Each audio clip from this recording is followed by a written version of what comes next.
Hello everyone, welcome to my channel. My name is Joni, and today we're going to have some more stories from Reddit. But before we start, it would be so much appreciated if you would subscribe to my channel, like the video if you enjoy it, and maybe leave a comment down below. These simple clicks would mean a lot to the future of this channel and really reward the effort that I put in every day. And now, without further ado, let's go. In today's story, OP found out his wife cheated on him with a colleague of hers after he hired a pie. Let's get into today's stories. We got married in the year 2000, had 2 kids, and lived a generally happy life of a working couple. A few years ago, her interest in our relationship started tapering down. Whenever I brought it up, she'd attribute it to her work and the responsibilities of the kids. She'd showered me with some extra attention for a few days, and we'd move on. The discovery day was Valentine's Day in 2020. We had planned to cook together at home. When I returned home from work that day, she wasn't there. I checked her location on Find My iPhone, and she was at her favorite restaurant. She returned home drunk later and passed out. I checked her phone and found messages between her and the affair partner. We had shared our respective passcodes with one another. However, she had been very diligent about physically guarding her phone and deleting all their communications right away. But she missed the last few on account of being drunk. Also, it was the first time in years she had left her phone unattended. It usually went everywhere with her, even in the shower. She had been sleeping with her phone under the pillow for the past few years. After some time, I finally had confirmation of the affair and the identity of who the affair partner was in Stillis. It turned out that he was a colleague of hers. He's married too. I chose not to confront the wayward spouse right away. I had been developing a growing awareness that she was becoming a masterful and smooth liar. Anytime she needed to explain her whereabouts, she would come up with a perfectly plausible excuse at the spur of the moment. I wasn't expecting anything out of confronting her other than being buried with 1,000 lies, such as it being a harmless flirtation or just a quick one-time indiscretion. I needed to know the depth of her affair. I instinctively knew it pretty much at this point, but I wanted solid data. I hired a private investigator and put some security cameras outside my home to see who was coming and going. The pie obtained the security footage at her favorite restaurant going back over a year. Many times I was able to overhear her talking on her phone at home. When she didn't think I was around or within earshot, the information came in through a fire hose. Their affair had been going on for 3.5 years at this point. Wayward spouse and affair partner had been privately gloating about being able to keep it a secret from their respective spouses for this long. Their prevailing sentiment was that if their respective spouses hadn't discovered the truth, everything, including the very affair, had to be their own fault. More details kept coming. Her penchant for unprotected sex, her pregnancy by affair partner, and an abortion she had, as well as their home visits during lunch hours for 6, phone 6 when they couldn't meet, and dissing everyone around them. I was shocked by how thoroughly contemptuous she was towards even those of her friends who absolutely adored her. She has such a planet-sized network of them. Other than her brother, parents, and 2 kids, this woman had nothing other than contempt towards every single human being. I've always known her to use superficial charm to get validation, companionship, get her way, or just influence friends to behave to her liking. I was still shell-shocked by discovering the real her, as my understanding of a narcissistic personality was very shallow at the time. The pie gave me names of the other affairs she had or was still carrying on. She also slept with her boss, others, as an example, just when I thought it had been all there was. Little did I know that there was a plot twist in the offing. The communications between her and affair partner started referring to killing a certain somebody by poisoning their food. She suddenly developed a recent penchant for making food for me, even though we had not been talking for weeks at this time. At the first reference to the killing, I stopped consuming anything she cooked for me. I only ate the food intended for the whole family, and even then I wouldn't consume it if everyone else had already taken their share. The first reference to killing was so subtle that it was almost an animal instinct on my part to take such precautions. I felt I was being silly and paranoid. However, their subtleties soon went out of the window as their frustration mounted and their discussions descended into inflamed arguments. affair partner was urging her to kill me as soon as possible, and she was frustrated because, in her own words, how can I add poison to the whole food? I immediately canceled my life insurance. My mental health had been tapering down for a while, and I was struggling to maintain my sanity. Nothing more was to be gained by staying the course. So for the first time in months, I spoke to her. I told her that it was time to start planning for our divorce and that I knew about her and the affair partner. I gave her 4 to 5 quick examples of things that she couldn't believe in her wildest dreams that anyone other than the affair partner and she could have possibly known. I concluded with the assertion that my decision for divorce was 100% final. Moments into the conversation, her eyes went wide and her jaw hit the floor. The whole speech took 2 minutes, and that was the end of a 20-year relationship.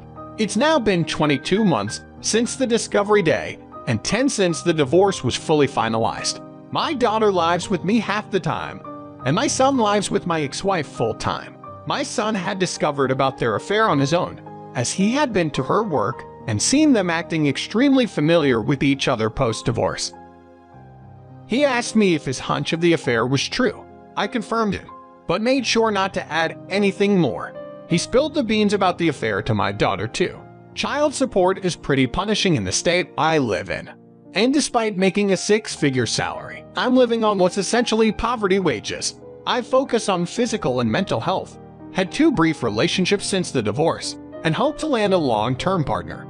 Every morning I wake up and realize I'm alive and sane. My mind gets filled with serenity.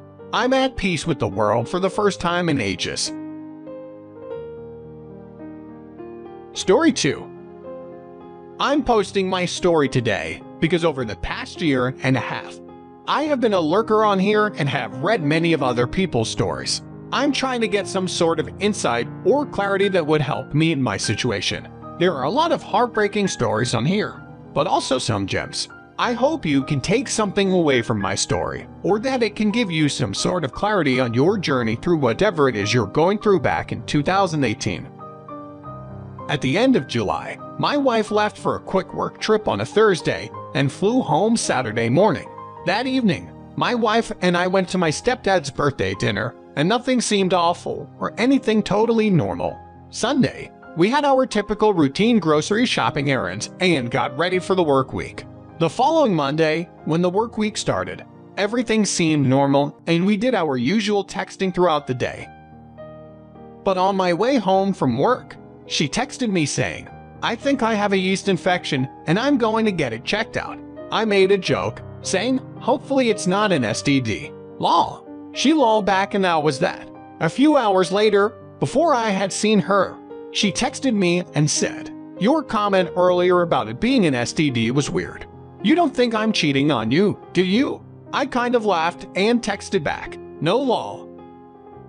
But something about that comment for her to say that did put me off a little.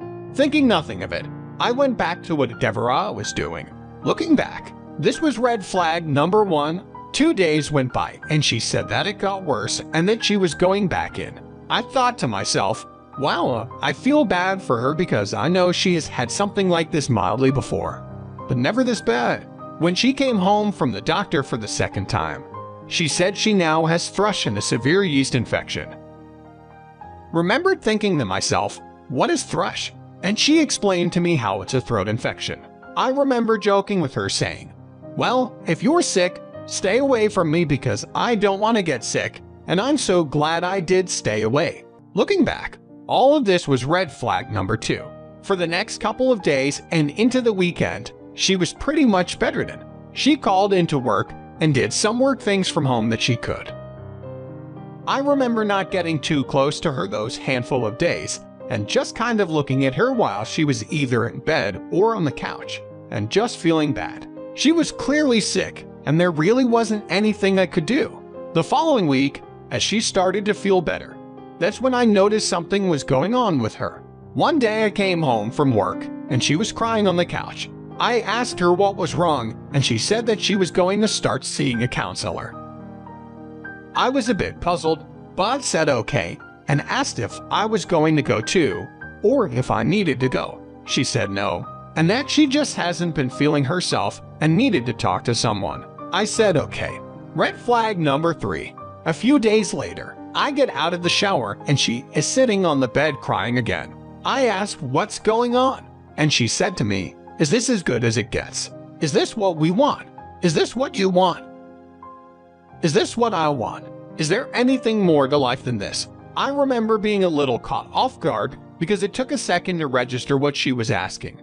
I didn't really know what to say, and I asked her, "What do you mean?" She just responded with a "never mind," and I can't recount what happened after that. Then on August 14 at 9:00 p.m., we are getting in bed, and she starts crying again. I ask her what's the matter, and she starts crying even harder. I told her, "I know something has been going on these last couple of weeks, and whatever it is, I just want you to know I love you, and whatever it is, we will work through it." She said, "I can't tell you. If I tell you, you won't work it out." It was at that moment I started to feel the butterflies and adrenaline, or whatever you want to call it, in my stomach. And I said, "Please tell me." Then she hit me with it. I had a one-night stand. It was in that moment all the red flags, all the little things that were going on in those previous weeks, all came together like one big puzzle. Here's what happened when she was through with work for the day. She went to a bar to have a drink before going back to her hotel. She sent me a picture of the beer she was drinking, and I said the nightly "love you, good night" while she was at the bar. She met a guy with the same name as me. Go figure. She ended up talking to him all night and having a few more drinks, and they left the bar at about 2 in the morning. They went back to his house, where she then performed oral, and then they had sex without a condom. Turns out he had herpes and ended up giving it to her. And that yeast infection and thrush in her throat was actually the herpes outbreak. I remember feeling absolutely heartbroken, devastated, shocked, and in disbelief when she told me everything that had happened. I was pretty messed up for a few months following Discovery Day, so much that I had to get on meds for a while to get me straight. I knew something was physically wrong with me because I felt like total crap all the time. And turns out I had a blood pressure of 149/127. No wonder I felt like crap. I would say we had a good marriage. We were everyone's favorite couple. My dad even called us Ken and Barbie. I'm just trying to give you some context because not dysfunctional, nor did we have some serious and obvious marital issues. But I guess what happened kind of proves otherwise. I remember when I told some of my close friends and family, everyone had the same wide-eyed look and the same "are you serious?" response. It was a total shock to me as well as everyone that knew us. She's been going to a counselor this entire time and digging into everything that happened. The whys, the how, the what's, all of it. She has told me she doesn't know why out of all the times she's been hit on by guys, why she gave in this time. It doesn't really matter, though, because what's done is done, and all it takes is one time to bring a marriage crumbling down.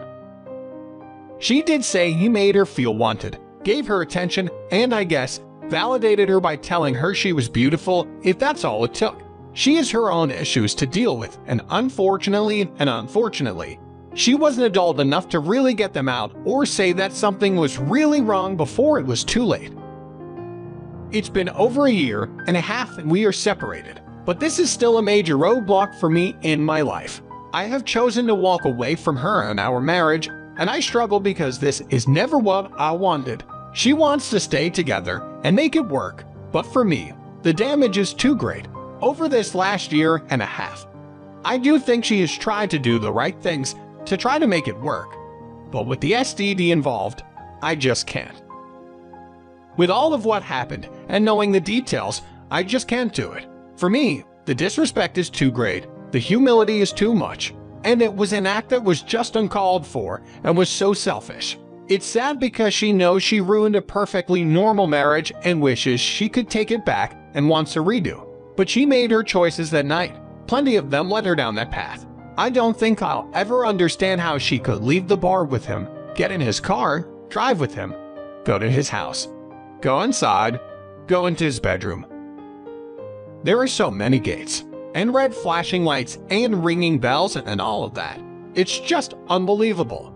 But she made every one of those choices. I've tried to be aware of my pride and keep it in check, and I ask myself why I can't move forward with her. For me, it comes down to my values and beliefs, and what has happened goes against everything I believe in and stand for due to lots of cognitive dissonances. Then the whole herpes aspect that will never go away and will always be a constant reminder of what she did. And I choose to not put myself at risk of getting it mentally and emotionally. It's just too much. Plus, I just don't see her the same light or view her the same way. I've lost the respect and admiration I had for her. There are a lot of layers to this onion, and it's crazy how something like this can change your entire life physically and emotionally. I hope this helps you in some way. Keep your head up. You still have a life to live.